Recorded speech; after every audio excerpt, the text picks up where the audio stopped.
Welcome back to Highly Respected. I'm your host, Scott Greer. Today we're going to have a mediocre episode. Psych! It's going to be another incredible episode today. I know you guys are like, whoa, you guys, your heart rate began to build up. It's like, oh shit, it's going to be a mediocre episode. No, please, Scott, give us an incredible episode. And then boom, I come in with a surprise. It's actually not going to be a mediocre episode. It's even going to be, in fact, be a magical episode. I think some people were requesting that. And on that subject, that's what we're going to begin with today. It's going to be a little bit different. I'm actually going to begin with a cognitive elite question today because it's going to deal with a lot of what we're discussing today. I know the first issue we're going to talk about is fairly petty, not really important. A lot of it is like really low down, low brow, trashy entertainment subject, but I think it illustrates a lot what we're going to discuss later on in the podcast. So, as a reminder, I have to always do my pitch. As a reminder, you too can get the power to ask me questions or suggest guests and topics if you sign up for the Cognitive Elite option at Highly Respected Substack, and that's at highly-respected.substack.com. And make sure to sign up for the IQ supplements at the Substack as well. This question comes from Tim, and I'm pretty sure you guys are going to know what it's about. It's the biggest news story from last night. It has somehow pushed Ukraine out of the way, and Tim was wanting to know what I thought about Will Smith's slap of Chris Rock at the Oscars. Now, the first thing I want to say is this is one of these entertainment events that's really not really that important.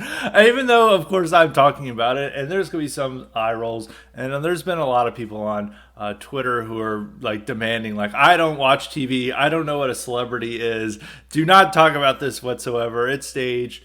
Whatever the cause of it, it is what people are talking about, and it is creating a avalanche of takes from all directions of what it means.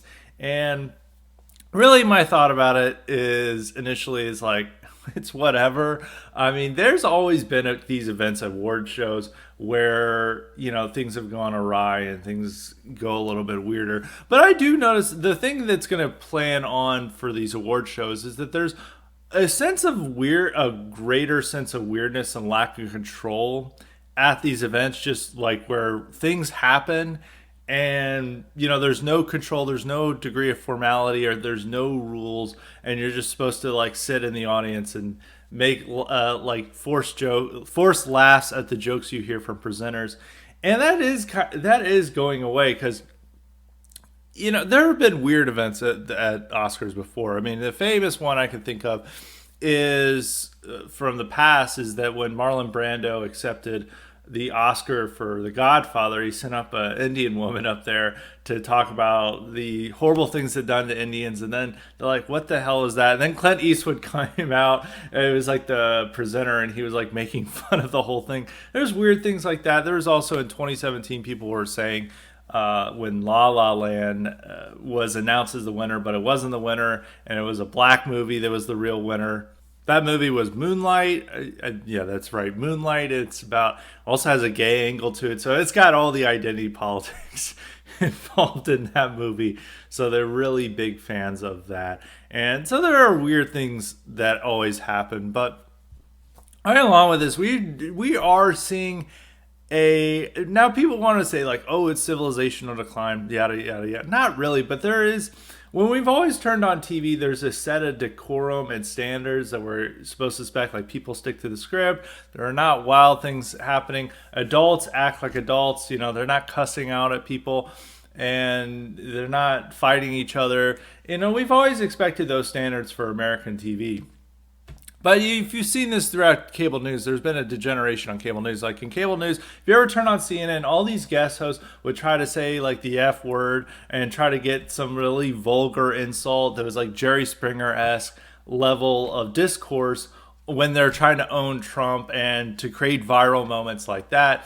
And you never would have expected that, you know, 20 years ago on CNN. You know, if you're watching like the, CNN's coverage of what was going on in Kosovo, you weren't going to expect like, oh, we have, Anna Navarro on here to tell about how Trump has no fucking balls. And they would have been like, this is outrageous. No, we're not going to accept this standard. But now, even when it comes to like the Ukrainian stuff, and CNN is trying to do a more serious attitude, they'll then go to like these idiots to go on there to do some like vulgar insult of Trump or Putin is like Putin has a small penis and this is why he's invading Ukraine. Viral moment. Steve Schmidt says that Putin needs to be castrated, and they're like, wow, this is serious analysis. And so you've seen that degeneration in how the serious news coverage goes.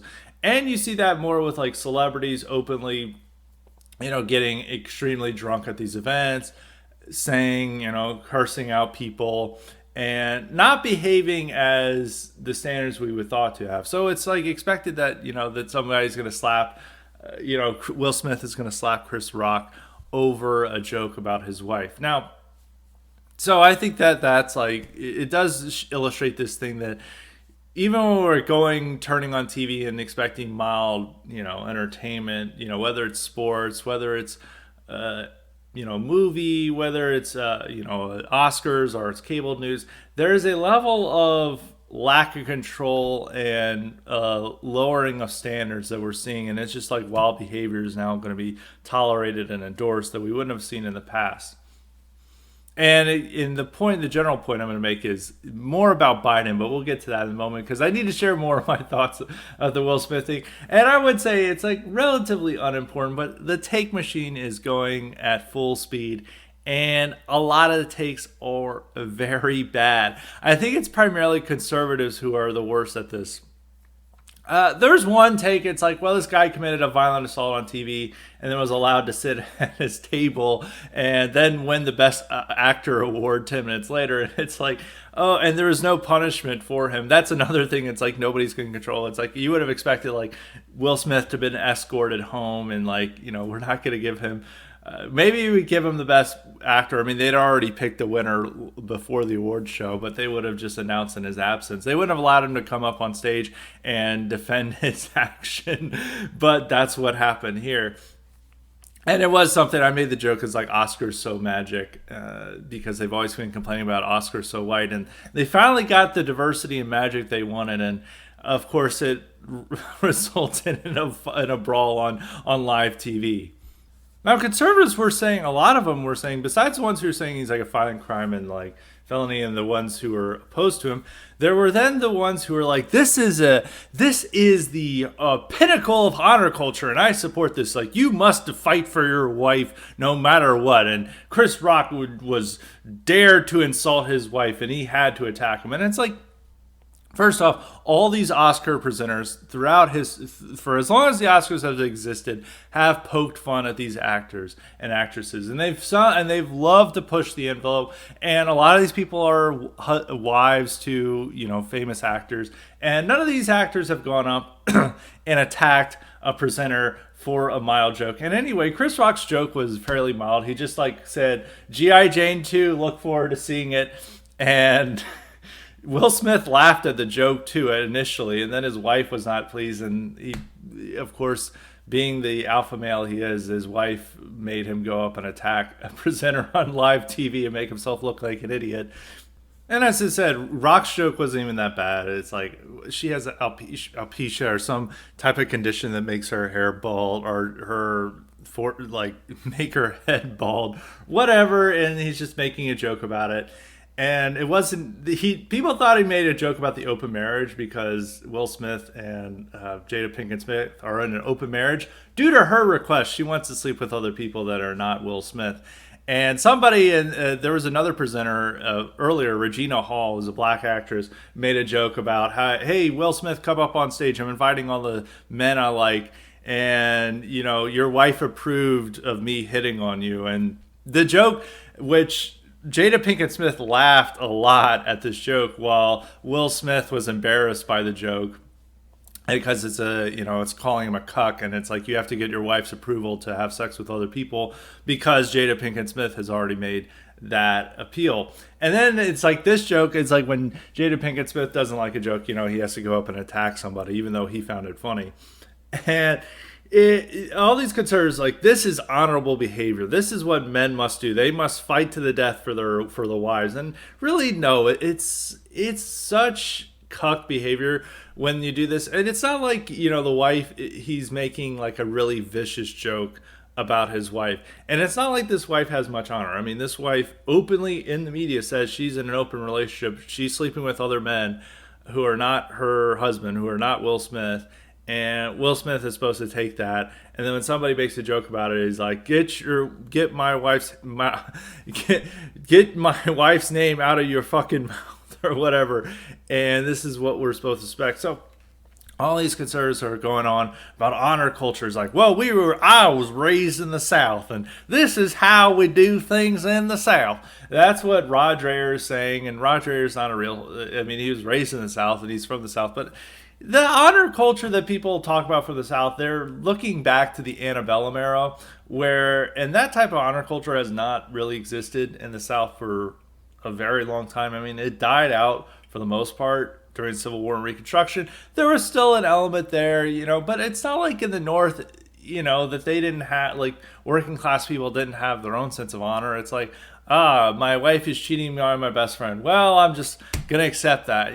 They would, of course, fight and kill people over that. In the same way in the South, and the type of honor culture that they're appealing to is something that has largely died. And somebody who has been growing up in the post-civil rights South, there's no greater sense of honor culture in the South than there is more so in the North, or really greater degree. I mean, just the South likes to pretend that it has more of an honor culture now.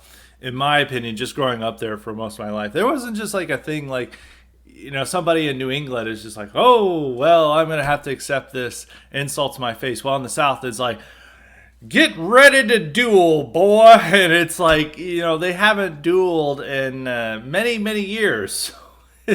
You're not, that Southern honor culture largely died with the Civil War. It carried on for most part, and then it died in the Civil Rights era. And Rod Dreher was born after, in the late 60s. So that honor culture was not around. And people want to say this. And so did other people. Antonio Garcia Martinez, I don't really know his full backstory, but he is a guy that wrote some book, Chaos Monkeys, and he got fired from Apple for writing the book. And he's like an intellectual dark web guy, but he's like, his main goal is to be a super contrarian to dissident right people. Like, he's always counter signaling BAP and others, and like talk about how tough he is by going to Ukraine, and he really didn't go to the war zone in Ukraine, but he's talking about how he's like a hero.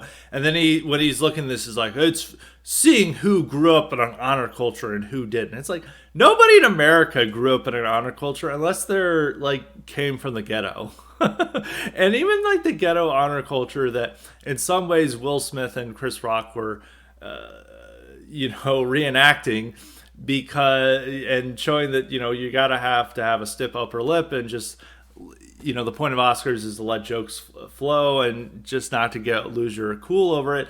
And the ghetto, they're like, man, you stepped on my shoe, boom, boom, boom. They shoot each other over that. And people are like, well, in a proper society, if like somebody steps on your shoe, you're like, oh, excuse me, I didn't mean to. And then you work it out, and you're not shooting each other over stepping on your shoe. But, and the type of depraved, degenerated form of honor culture there is in the ghetto, they shoot each other over that. And then like these conservatives who grew up in nice little white suburbs, who never experienced any type of honor culture at all. It wasn't like their dad is like, you stepped in front of line of me, it's time to duel. And like they pull out knives and they're like fighting at the neighborhood Shoney's.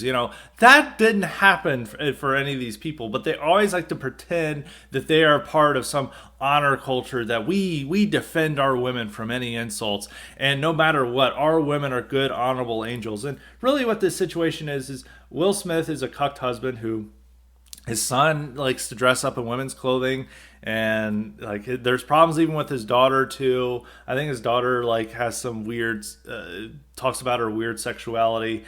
His wife is telling the media how she cheats on her husband, and Will Smith is okay with that because I made him okay.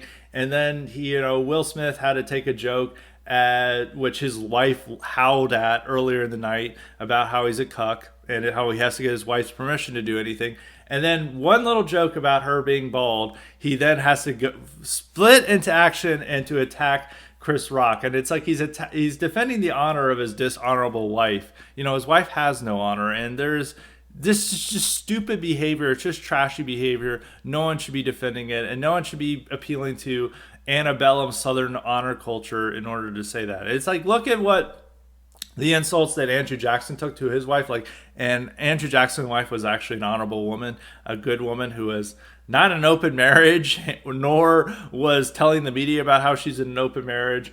And, somebody insulted Andrew Jackson's wife, and, he went in a duel. Andrew Jackson took a bullet just so he could take proper aim and kill his opponent who insulted his wife. This is not it. This is something much dumber and much trashier than that. And so all these arguments about honor culture, it's just LARPing. And none of these conservatives who are claiming that they would, that if somebody insulted my wife, I would pull out my AR-15 and gun that person down. No, you wouldn't. And hopefully, if your wife has more honor than Jada Pinkett Smith, it's like there's no honor in defending a dishonorable woman. And a real honor culture is not about attacking anyone who insults your adulterous wife, your openly adulterous wife. It's about shaming you for having a wife that cucks you and punishing your adulterous wife. Real honor cultures do not allow open marriages. They do not allow wives to cuck and humiliate their husbands.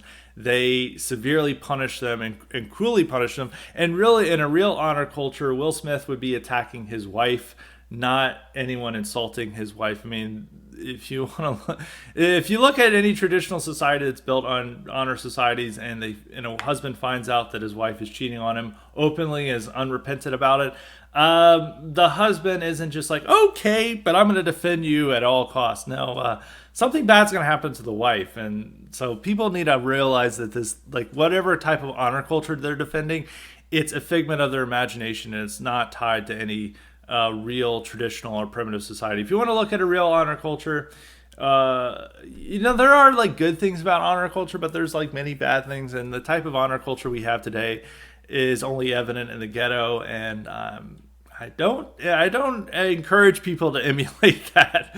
I don't encourage people to emulate that magical behavior. A final point I want to make about the Will Smith escapade or scandal is that if a white guy did this to another white guy, nobody would be defending him. Everyone would be seeing this as barbaric, violent, and it's time to arrest that person. And that same white person could say it's an honor culture thing and everything. And any white conservative who is like defending Will Smith would not be talking about honor culture and like in the South we do this. They would all recognize this as like at least as stupid behavior that we shouldn't tolerate at an award show. Hey, this is not the type of behavior we tolerate.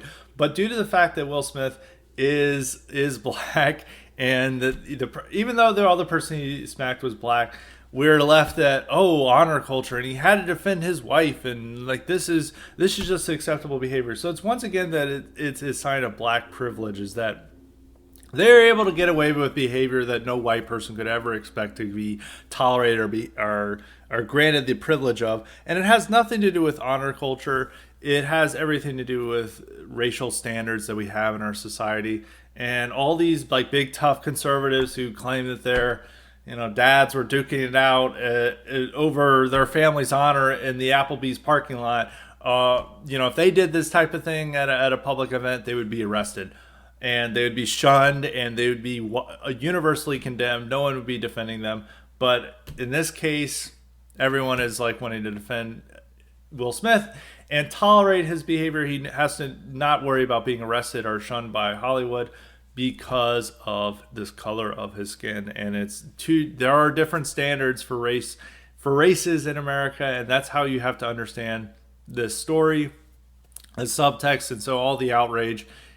It is all predicated on black privilege and how they're able to get away with behavior that whites would not be able to get away with. So we really have to keep that in mind. And if you're wanting to defend this, you need to understand that reality. And a final conclusion, when you're talking about this as honor culture or whatever, remember it's not honor culture, it's magic culture.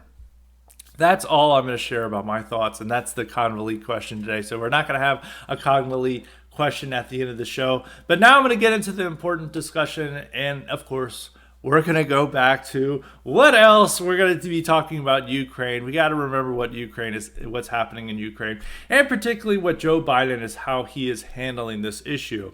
Joe Biden, of course, visited Europe this week to shore up support. He went to Poland to show how America supports its allies, and it was a complete disaster. First off, he addressed the 82nd Airborne Division and said, when you guys go over to Ukraine, and then they're like, White House had to walk back. Oh, no. He didn't mean to walk back to Ukraine. He was also talking about how we're definitely going to have food shortages, and, they had to walk that back as well. But the worst part is that in a big speech that all of Washington press corps, particularly the ones loyal to Biden, were going gaga over and saying that this is his best speech ever. I almost said Trump. Biden said, for God's sake, this man must leave power. This man must be removed from power. Actually, to get the proper statement, he said, for God's sakes, this man cannot remain in power. And of course, that man is Vladimir Putin.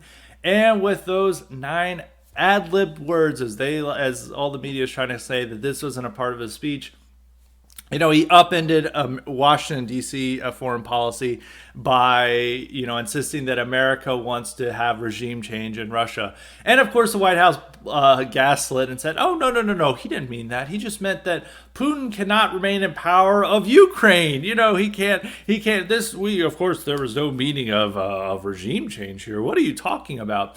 And so they once again had to walk back all of Biden's statements. And Biden's been escalating this thing. He's called Putin a war criminal, butcher, and other things. And our European allies are kind of squirm at this. You can't just say these things. This isn't like Trump. This isn't American domestic politics. This isn't a CNN panel where it's 9 guests opposing one Trump supporter. This is real diplomacy and how you have to handle things.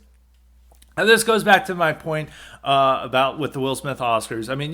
The Will Smith Oscars, not important. It is a mundane topic. It is trash TV, whatever. But it does illustrate this point that when the people we have as look up to as adults, as the ones who are setting a standard for the rest of society, and the ones when we turn on the TV and we can expect them to stick to the lines, make sure that they're being careful by what they say and do. We can no longer even expect that of the President of the United States. And people always like to complain about Trump, what he said and how this was upending world conversation. And generally when Trump said things, world leaders kind of respected it and knew what was happening because there was an understanding of what Trump is. And Trump got along with a lot of these world leaders in a way that Biden doesn't seem to, because Biden has much more significant mental decline. He is, even though he's not much old, he's only a little bit older than Trump. He is definitely not all there. And we're seeing this, and everyone knew about his gas and him just not knowing what the hell he was doing or saying, or what had he even just been saying a few minutes prior. And him just repeating stuff that he thinks is going to do well on CNN. And now we're having to deal with that situation where Vladimir Putin would know what Trump meant by his comments, but Vladimir Putin doesn't see that with Biden. And Putin and others realize that Biden is much closer to the unelected bureaucracy that runs our foreign policy and sets the policies and messages. And he knows that the ad libs from his speeches matter much more than Trump's tweets on the matter, because it's just like Trump tweeting at 2 a.m. in the morning. We don't really have to worry about that. All the world leaders just oh, well, he's just tweeting. And now they're trying to expect that same handicap with Biden, but they're also at the same time, they're not wanting to admit that Biden has, mental decline. And he's the most mentally fit president we've ever had. He never gaffes or have whatever. But we're just supposed to have this handicap. It's oh, Biden, he just has a Biden moment. And you're just supposed to expect that. And that's not our policy. But Putin has been saying for years that it's been American policy to initiate regime change in Russia. And then Joe Biden just says that outright in a huge public speech that was heavily touted by the West. And now we're living with that situation. What Biden said is true. The West wants regime change, or at least America wants regime change. We've long wanted regime change in Russia ever since, Actually putting at a time. I don't think for most of George W. Bush's administration, we wanted a regime change in Russia. We had a decent relationship with them, but I think around 2008, after the Georgian War, we were much more eager for regime change, and clearly our backing of the Maidan Revolution and our backing of these various protests that broke out in 2012, or I think it was like a 2012 over their election. That was this indication that we were eager to get rid of Putin. And we have a history of this throughout going. We have a very long history of this. And Putin is right to worry about this. And then the West be like, oh, no, of course we're not. We're not into this. And then Biden's just honest and says, yes, we are. And then they're like, well, Putin is a tyrant, so they're just going to have to deal with this situation. And so you don't want this is not how we handle diplomacy. Even in the Cold War, we would make some sounds like this evil empire needs to go and everything. But we would get along with the various leaders of the Soviet Union because we realized they were a nuclear power, and we wanted to secure peace in the world and not unnecessarily agitate them and provoke them. And so we would get along with them. But our current policy, especially under Biden, is how can we provoke Russia as much as possible? It's like we're out there. Russia, of course, it's seeing itself as a bear, and we're literally poking the bear constantly. It's like, hi, poking it. It's like, hopefully they get regime change soon. And instead it's just pissing them off and doing these things. And the whole Ukraine war was us telling Ukrainians, hey, don't give anything to Russia. We'll be behind you 100%. And we're telling them, take a hard line, say no to Russia. And then, of course, Russia invades. And we've been building up Ukraine and making it the anti-Russia. War breaks out, surprisingly. And now Zelensky is even acknowledging that they're probably going to have to give up territory and agree that they won't join NATO over this, which is essentially everything that Russia had demanded prior to the war, and now they had to get a war to get these concessions made.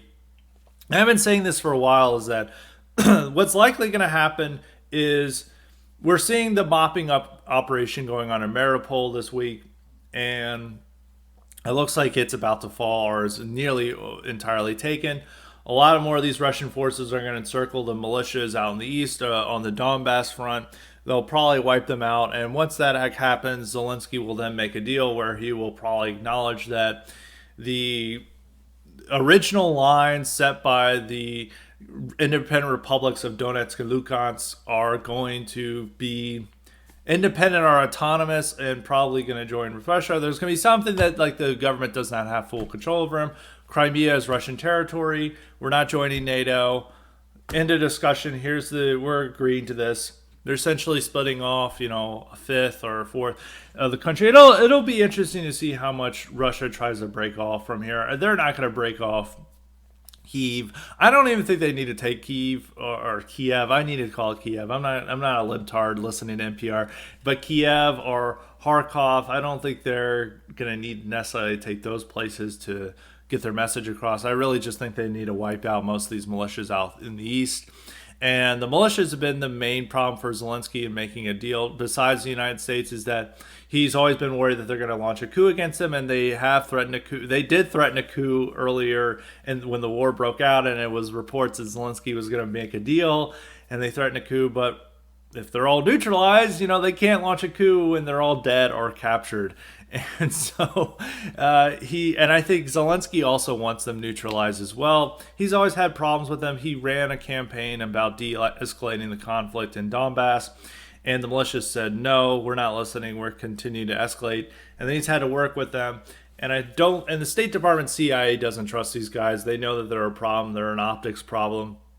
They lead all these to conclusions, and they operate on their own. They're not, they are incorporated into the National Guard of Ukraine, but they still have their own command structures, and they are not fully, it's not like they're the 82nd Airborne or 101st Airborne or the Rangers, where they ultimately follow the normal military command structure. A lot of them are operating on their own. And what they would want to do is that they wipe these guys out. Whatever elements are still there, they're going to incorporate in the army. They're going to ensure that their leaders who are still alive are pushed out of the public sphere and the political space. either arrested or just like shunned aside, and that Zelensky can have greater freedom of control in the country, and he will remake Ukraine in the image that the NGOs who are in Ukraine want it to be remade in. And I think that's ultimately the goal here. So, in some ways, like, Putin is taking care of a problem for Zelensky by just wiping out these militias.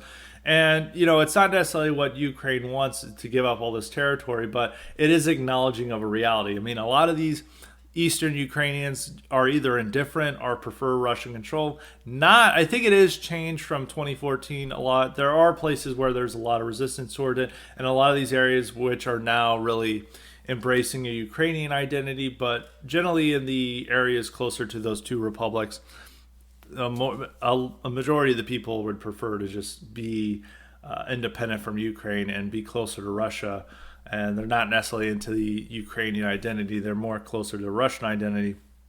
That's the case in a lot of areas, and that's especially the case in Crimea. So how much area and territory they're going to take is a matter of concern. But, I mean, what Zelensky's making in his comments and saying, oh, well, we'll make some territorial concessions. He always keeps saying this in the public. I think he's really just waiting on Putin to wipe out these militias. And that could happen at the end of the week, maybe in a week from now or 2 weeks from now. I always said it's like April 1st would be, he has to make serious gains, but it does appear that they're making more serious gains now. We'll see what happens at the end of the week. And also there's like this propaganda, like they're doing these counteroffensives and Ukraine is now able to push Russia back. And the New York Times did a report and it's like, actually, no, that's not the case. I mean, they're taking a little small bits of ground in Kiev, but it appears that the Kiev offensive is mostly a way to keep a lot of Ukrainian forces from the Donbass front and a way that they can eventually encircle and take care of and get rid of these guys there. And I think that's ultimately what's going to happen in the war, is that it's not going to be long and drawn. I could be wrong. We could be at Memorial Day and I could have been on my like 20th episode talking about Ukraine and it's like, well, it looks like, new things happening. But I think that once these things occur, and once these militias are really taken down, I think that Zelensky will have more freedom. And he is like saying these things in public. And Russia, even when they've offered their peace deal, it's effectively reiterating what they've always been saying before. Even though they do have this thing about demilitarization, they'll probably get rid of the demilitarization element. They may ask for another oblast, from Ukraine to be, given autonomy. There's some particularities, but I mean, ultimately, what they asked before invading will, for the large part, be granted, and the whole war would have been, Ukrainians thinking that they could bite off more than they can chew, and expecting the West to intervene when the West was never going to intervene. And maybe this benefits the deep state and the globalist American empire. We'll have to see over time. But I mean, really, the idea that it's going to turn, what really Biden wants this to be is he, wants this Ukraine to be Afghanistan. But as I said, even before the war, and people have been like, more cautious about stating this, it's not going to turn into Afghanistan. One, Europe does not want it to turn into Afghanistan because they're already taking a huge migrant wave. I think it's up to 5 million now. If it turned into Afghanistan, it would be at least twice that. Maybe even a third of that. I think a third of Ukraine's population would probably leave if it became like Afghanistan, like a war-torn area. And Europe cannot handle, 10 million refugees. It cannot, especially for a long period of time. They can't handle that wave. And, America is just like saying, well, you're just going to have to deal with it. No, they're not. They can't handle that many migrants. They can handle like 5 million for right now. And they think that this is going to be temporary and that they'll stay there for a few more months and then they'll eventually return home. They can't handle like twice that number being there for many years. That's going to cause a major burden to a major strain to their resources. So Europe is not going to be interested in that. And I think Eastern Europe may be like, oh, we have to resist Russia at all costs. But when they're seeing the cost of, taking care of these refugees from Ukraine, I think they're going to operate on a different tone. So it's like your European allies are not going to be behind that. The Ukrainian people, I don't think that are that interested in it. A lot of the people who are most eager to do a long-term insurgency are going, might be encircled and taken out in a week or two. I don't think that that type of the type of insurgency, our base of support, our human capital that the Taliban was able to rely on in Afghanistan isn't necessarily going to be there in Ukraine. And I don't think the Ukrainian people have the stomach to have like a long 10-year long guerrilla war over the country, especially when you and it also Russia's also doesn't have necessarily the resources, and they'd rather make a deal. And I think Zelensky would prefer a deal rather than be in a government in exile. Be for one, and Ukraine would be permanently ruined if it went through a Afghanistan-like situation. So I don't think that's necessarily the case. I still think that there's going to be some deal reached, and what is really going to be agreed to is what Putin was proposing before the war. But Ukraine is just going to eventually come to their senses and agree to that. Now, getting back to Biden's comments and what it means for foreign policy decision making in the future, I do have to say it's like there is this concept of nobody's driving, is that nobody is serious in charge. And I've been saying this all the time. It's like, look at the adults. You can see their Twitter feeds. These are insane people. You would be worried about them being a manager at an Applebee's, much less managing our foreign policy and managing our country. And these are how the people are. And just looking at the foreign policy discussion is that we had several reporters who have been making these statements about how Putin is using the "she asked for it" statements, like she was dressed slutty, and thus that's how Ukraine was. It's like asking, and this is presenting serious mental harm to people who are covering it. There was a serious foreign policy reporter who made this claim. I'm going to read it in full. This comes from Melissa Chan, who writes for both Foreign Policy and Washington Post, both reputable outlets where you're expecting to hear a reasonable level of discourse, a highbrow level of discourse. And this is what she was attacking John Mearsheimer. And John Mearsheimer is a famous realist political theorist who talks about how, and he's like defended, or not defended, but he's explained Putin's behavior as saying, you know, Ukraine is a part of the sphere, NATO is provoking this war, and we need to understand why this war is taking place. And here's what she said. Mearsheimer's argument is basically she wore a short skirt justification. As a woman covering foreign policy, and simply as a woman in society who sees regular justification of male violence, in the case it's Putin's toxic masculinity against Ukraine. But Mearsheimer's position isn't just a take. It is morally deplorable and based on misogyny. And this is a person who is published in some of the most esteemed publications in our country on foreign policy and is seen as a foreign policy expert.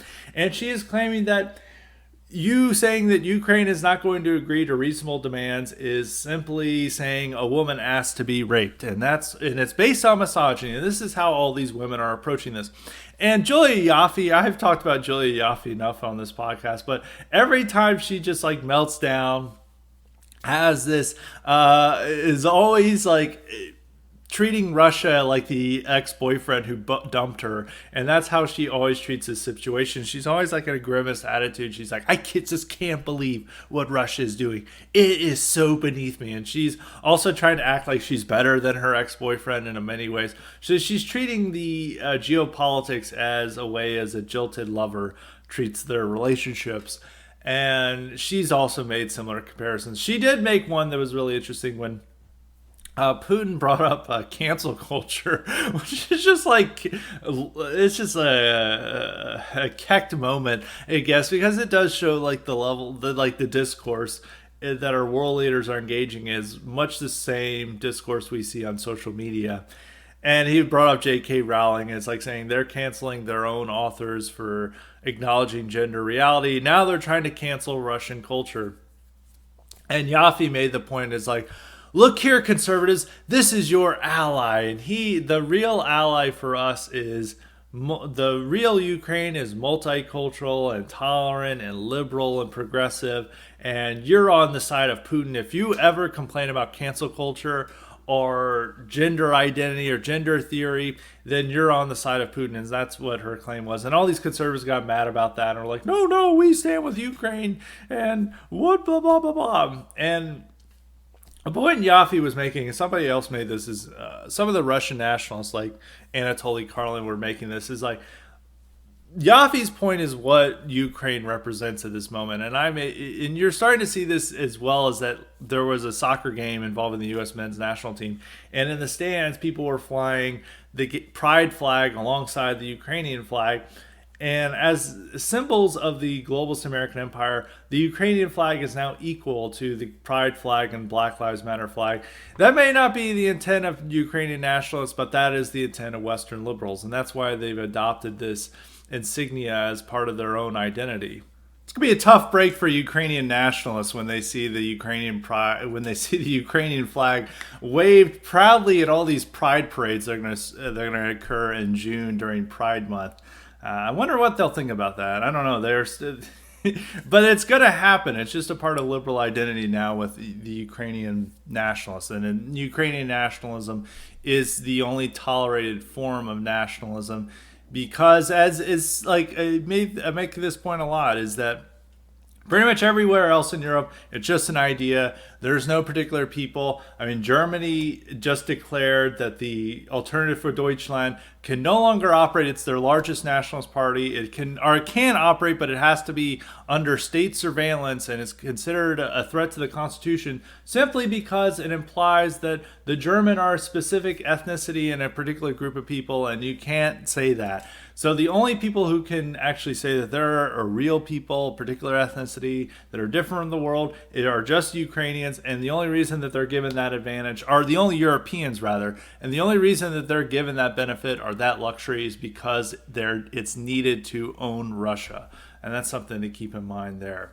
A lot of people want to give you these reasons to support Ukraine or stand with Ukraine. As I always say, the correct position is one of technical neutrality, but understanding why all the hatred for Russia is completely unnecessary, and it's just that we need some global enemy to stand ourselves up against, and it's better if they're white. And so we imagine that Russia is this evil white fascist nation out to dominate Europe, and we have to stand up against their racism and sheer evilness.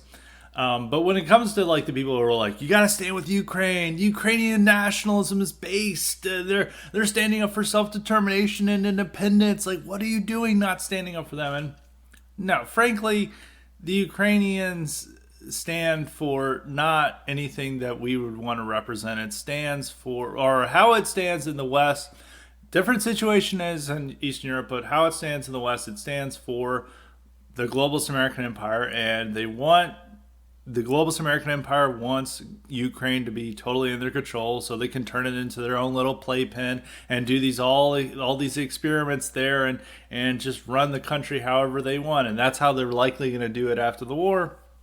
And the Ukrainians are trying to drag us into World War III to protect their corrupt government, which I'm totally opposed to. If they want to fight and solve their own issues with maybe their neighbors or just with Russia, that's up to them. But it's not up to us to come out and defend them. And this goes back to my point of, this point I want to start terming, or the term I want to coin is it's freeloader nationalist. And what is a freeloader nationalist? I came up with this term because I saw Claire Lehman. All this stuff is like always from Twitter. I know there's people who aren't on Twitter and they get mad about me just like talking about things that are on Twitter. And Twitter isn't real life, but these reflect genuine opinions. And Claire Lehman, the horrible editor of Quillette, who's intellectual dark web and tries to be a radical centrist, she was complaining about how the right isn't supporting Ukraine enough and how we need to, stand with Ukraine for these reasons. And then she's like, U.S. isolationism would mean the end of my nation's sovereignty. And she lives in Australia. And this is a woman who spent all of 2021 mocking American conservatives for being idiots about COVID and how they need to get vaxxed and they need to follow the system. And these Australian totalitarian lockdowns are awesome, and you just don't understand this. Check me out in my bathing suit on Telegram, on Instagram, even though I'm in my late 30s and a mom, and for some reason I'm posting bikini shots to own my critics. And she just got into this, and she spent this whole time mocking. And then when push comes to shove, she's like, I need America here so my country can be a real country. And this is the same point for all these Eastern Europeans, and really even like all of Europeans, is that they want America to do all the dirty work of their defense and to ensure that it's still a nation. And they have complete contempt for Americans, and they have no concern that America turns, like our cities are turning into shitholes, that we're escalating this diversity regime, and there's all these terrible things that come with the globalist American empire. But they don't care because they want us to provide their defense free of charge and to always rush to their aid no matter what. And so their nations only exist because of the globalist American empire. They themselves do not fight for their own sovereignty and defend their own sovereignty or ensure that they remain in their own country. It's all up to America. And this is the concept of freeloader nationalists, is that they don't pay their fair share. They don't do anything to spend to defense. They always demand that America come and serve them and defend their little territory from some outside aggressor. And then they maintain this contemptuous attitude towards Americans and laugh at America for how, degenerate it has become. But that degeneracy, the globalist American empire that they claim to hate, whenever there's a serious situation, they beg for us to come and provide aid to them. And they're all dependent on America to exist. And in a large part, there was somebody I saw that made the comment that all these people are living in countries created by Woodrow Wilson after World War One. And there is some truth to that, is that a lot of these countries did not exist. I mean, the ethnic groups were there and others, but their country was just drawn up either in, after World War One, maybe after World War Two, or most likely after the, end of the Cold War. And now our whole country's purpose is that our country goes to shit, but we have to ensure that Europe, these little European nations, can remain museum nations that are nice little places with scenic cities and nice walkable cities, and they have lower crime than America, even though Ukraine has about the same level of crime that we do in America. But the rest of Eastern and Western Europe, not quite the case. And they get to remain these little antique shop nations, while America, is not an antique shop at all. But we're pumping all this money into Europe and providing all this free defense for them. And what is our payment for that? I don't know. We don't get anything out of that deal. I mean, the globalist American empire gets a lot out of the deal because they ensure that these remain compliant client states, but the average American doesn't receive anything out of it. So I am really getting tired of these freeloader nationalists who are like, U.S. isolationism hurts my little nation. Oh, we need America. You know what? Tough shit. Deal with it. Figure it out on your own. Like the age of America providing, the free defense for everyone, of allowing like half the world to be freeloaders off America, it needs to end. You guys need to grow up. You guys need to move out on your own. The gravy train that has existed since the post-World War II, it needs to come to an end, because the situation that is leading to in America, of having this giant American globalist empire, it's coming at the expense of America existing as a real nation. And it's for the benefit of these antique nations in Europe, the museum nations, that to get to exist as nice places while America turns into a hellhole. And that's just not fair. I think these nations need to figure out a situation on their own and stop relying on America for all their little needs. And so that's a little point about freeloader nationalism I wanted to make. The other claim that people want to make are blackmailing people into emotionally blackmailing people into supporting Ukraine, is that it's the masculine thing to do. This is going back to the honor culture thing, and it's like, it's the manly thing to do.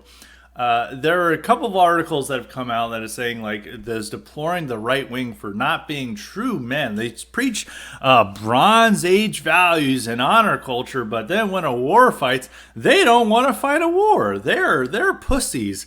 They're wimps. And I mentioned this guy before. He's always guaranteed to have a terrible take.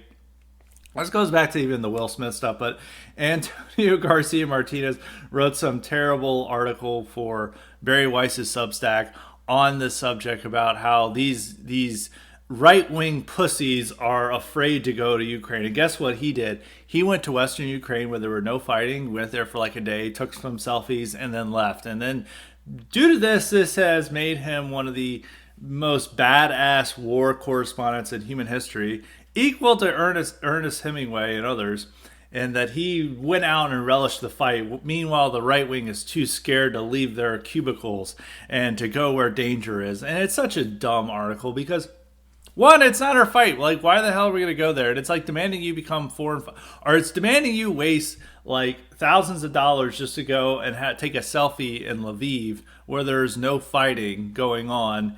I mean, there's a few bombings, but it's far more dangerous to go into Baltimore than it is to go into Lviv. That's the fact of the matter. So he wrote that. And then Mary Harrington, I don't really know her full story, but like a lot of conservatives like her, and she's like an intellectual dark web type. And she wrote an article also deploring about how the right, they should be embracing war and masculinity and manly values and these honor things. And she particularly was skewering Bronze Age pervert. And then she's like, but Bronze Age pervert doesn't want to go and fight and have a war in Ukraine. It's like, where's the masculine energy in that? And once again, Mary Harrington is not volunteering to go to Ukraine, and neither is Antonio Garcia Martinez fighting in the foreign legions. And I always say it's really stupid for people to go into these foreign legions because there is enough like firsthand accounts of just saying that these guys are used as simple cannon fodder. They're not getting proper weapons. They're not getting proper training. They're just given like a handgun, not even a full clip. And they're like said, yep, good luck. Here's a helmet too. We found a helmet for you. And this is the only attire they have. And they're just sitting there waiting to get airstriked. And no, it's like, why are you fighting for a country that's not your own? It's not your own fight. You're essentially going there to lose your life for Ukraine to use you and hold up and like, oh, Russia killed an American or a Westerner. West, you please, you have to invade. You have to intervene now. They killed one of your own citizens, and that's particularly the purpose that they're there. So they're trying to appeal to like your mascot. It's like a true man stands up for Ukraine and says Slava Ukraini, and no, a true man doesn't. And it's also this thing where you're not just like the right wing is just not eager for war no matter what. If you look at people in the past, like great leaders that you would have remarked upon and looked up to as like strong conservative leaders or right-wing leaders like Otto von Bismarck, like he was always trying to prevent war and looking for ways to make sensible peaces that they don't fight over stupid matters. He would always said that, the Balkans is not worth one Pomeranian grenadier. And today we're now saying like Ukraine is worth an entire division of American soldiers, and that's supposed to be masculine and not being cucked. So they always want to use these stupid arguments to it. And I guess it goes back, maybe they were raised in a genuine honor culture, not like us cucks who understand what's going on. But going back to I know I keep going back and forth between points, but I really want to conclude. It's been a little bit shorter episode, maybe because we started off with the cognitive leak question, but I'm going to go on a final spiel wrapping it up about this nature that we talked about, or I talked about it earlier with the Oscars and with Biden, messing up things with his gaffes, and how we can't even trust our own president to do this. There is a nature of chaos and like things coming at the seams at this. And I want to, add about with Biden as president is that, there are so many things that are given as a handicap for him, and we would have not tolerated from other presidents. The fact that he can't remember things, the fact that he he always campaigned on that a president's words matter, but him as president, his words actually don't matter. And him cussing out a reporter over a minor question that's not even that bad. him, not, mispronouncing his words all the time, him causing foreign policy snafus just by, saying things that he thinks that CNN and his advisors want him to say. We really can't trust our top leaders. And it gets even worse when you're looking at Kamala Harris. I mean, some people are saying, like, we need Kamala Harris there. And, like, Kamala Harris is, like, a complete idiot who's, like, totally out of her depth, even at vice president. I mean, her comments are always like a third grade teacher winging it, like, or a kid being called on in class and is like, he doesn't know the answer and he just wings it and just sounds smart. And it's like, there was an evidence of her talking about the passage of time. Let me tell you about the passage of time. The passage of time is about the passage of time, and the passage of time. She said it like 3 times, like in that. It's like we'd probably even get worse responses if her, because she can only talk about banalities and like, freedom isn't free and this stuff. Well, I guess Biden, due to the fact that she still has some mental ability and still thinks she's smart, while Biden realizes he has to stick to the lines, but his old man self will just like ad lib stuff. It'd probably be even more disaster. Like, nobody has any respect for Kamala. And the fact that she even went up to, she had a press conference with Poland and she began laughing, because she always does her nervous laugh. She did a nervous laugh about like the refugees coming in, and it's like, like the other leaders, like, that's not a laughing matter. So you really can't trust anybody at the leadership at top. Like, there's no one there that you can even present to like be as somebody to respect and to lead us. Like, these are not leaders. These are just simply people who've been over promoted past their level of competence and are now in charge of the greatest power in the world. And there's just like a nature of coming at the seams of what we expected for social standards. You can see this through all these fight videos we see at airports. Maybe this is some way through the prevalence of smartphones, but we've had smartphones for well over 10 years. I mean, and people were able to film these clips and upload them to social media before. We had World Star Hip Hop, but when World Star Hip Hop, it was generally kids out in the ghetto or people at bar fights, places you expected fights. You didn't expect like fights just to break out in an airport terminal. There's a hilarious video where I tweeted out, I shared, it's like this black guy is upset with Southwest Airlines for some reason. He's apparently disorderly on a plane or whatever. And then he got out and he's like, I need to catch that fade, bro. I need to catch that fade. And he goes up and he attacks the Southwest attendant. And then out of nowhere, these horrifically obese women who are all like short. Everyone in this clip is fat, by the way. And they all come out and they provide a wall and they're like, bro, yo, this police are coming. You can't do this. And he's like still trying to fight the attendant despite the wall of hippos trying to block him from engaging with the flight attendant.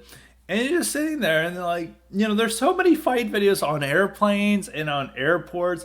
It's just like a common occurrence that you just have to accept. And now even when it comes to spring break, spring break always had chaotic situations.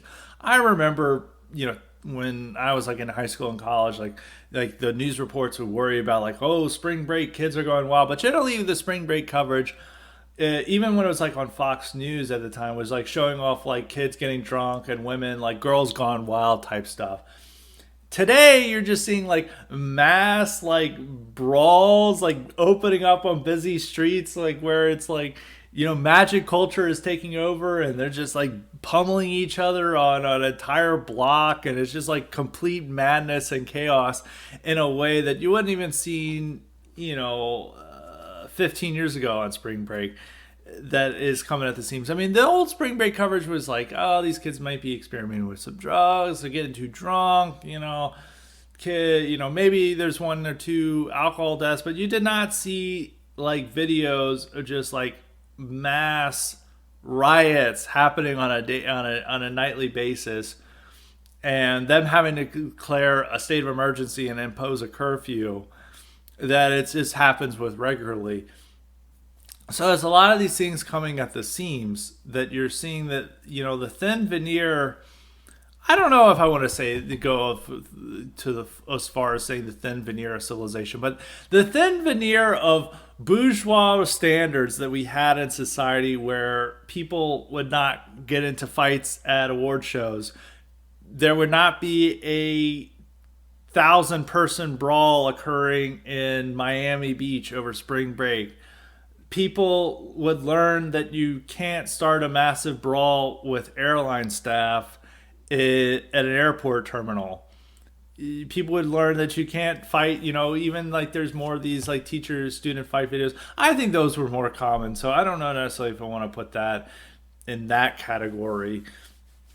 But even you're seeing like people fighting at grocery stores and places you wouldn't have expected before, and now it's just like shared rapidly. Maybe these things were occurring. I know for a fact that the spring break stuff, like those mass riots, weren't happening before, and there were not fights breaking out of the Oscars, and we did not have our leaders being unable to, string along sentences that mean anything. We did not have leaders who would just like completely throw out American foreign policy with one statement in order to appear to appease CNN.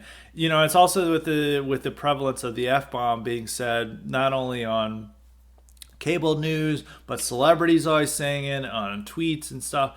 And there's a increasing vulgarization of our society that continues at a pace, and it's a lot of these things. Things are, the seams that are breaking is like this themes of middle class respectability and standards that are being tossed aside and thrown away. And this goes for a long way. I mean, on many different standards. I mean, people having visible tattoos, particularly middle class women having visible tattoos and nose piercings and weird hairstyles. Now you're just supposed to accept that. And it's also part of the Crown Act that they're trying to pass, which is, they believe that black hair discrimination is like one of the main problems going on in the world today. And now they're passing an anti-hair discrimination law so you can wear whatever ridiculous hairstyle you want. And it's all part of the lowering of standards of life in America.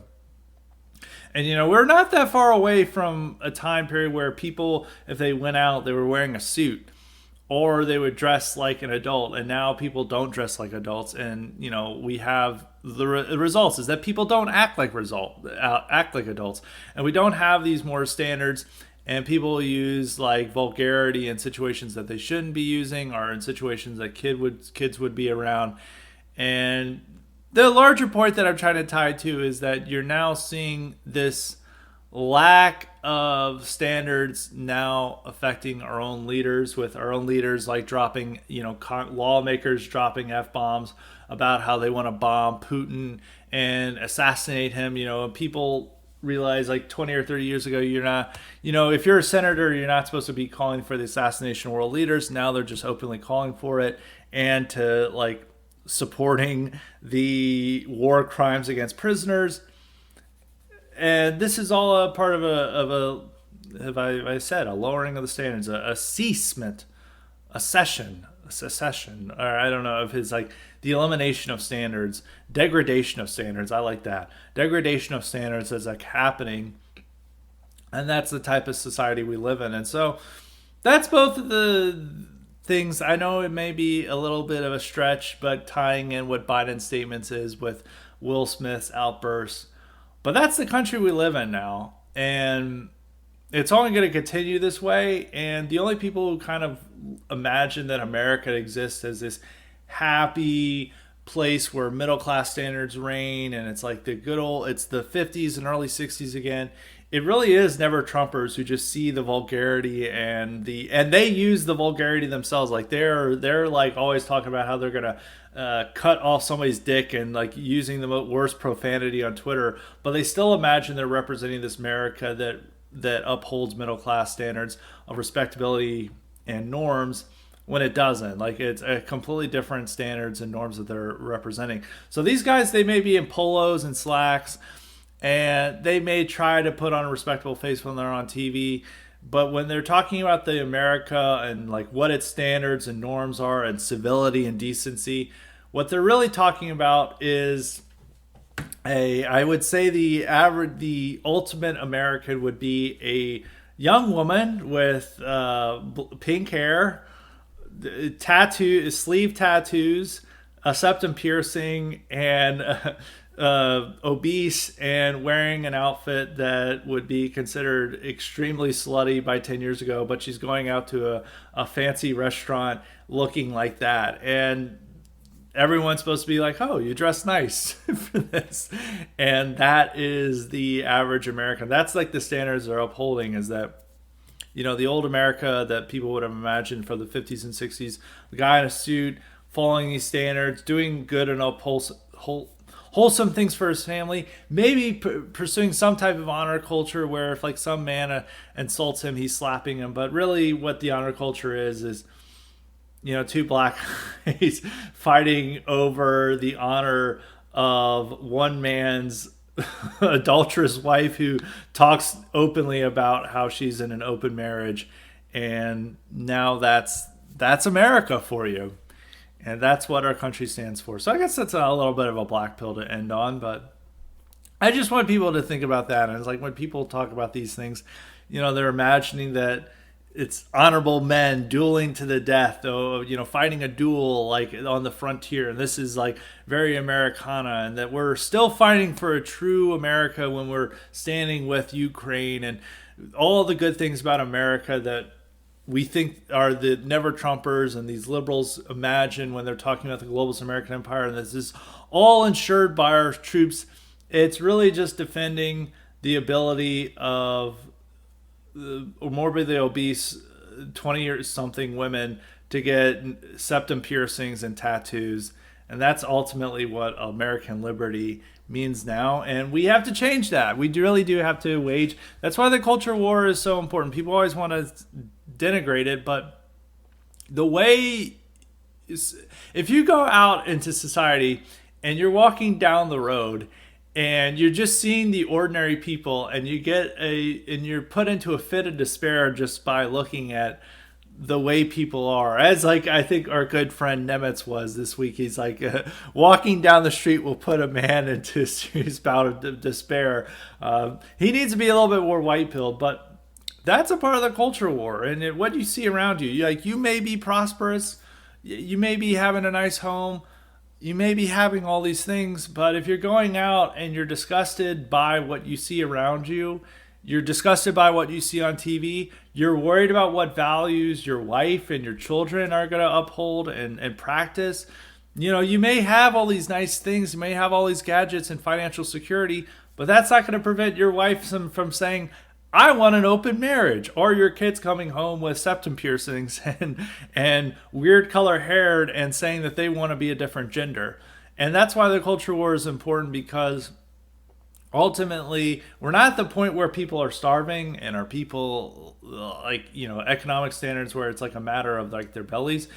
It is at the point of standards is like, how do you want to live your life, and what country do you want to live in, and do you want to be just like put and have absolute despair at what you're looking at when you turn on the TV, or you go to your nearest city, and you look at the people around you? Or do you want to actually be proud of what you see in the world around you?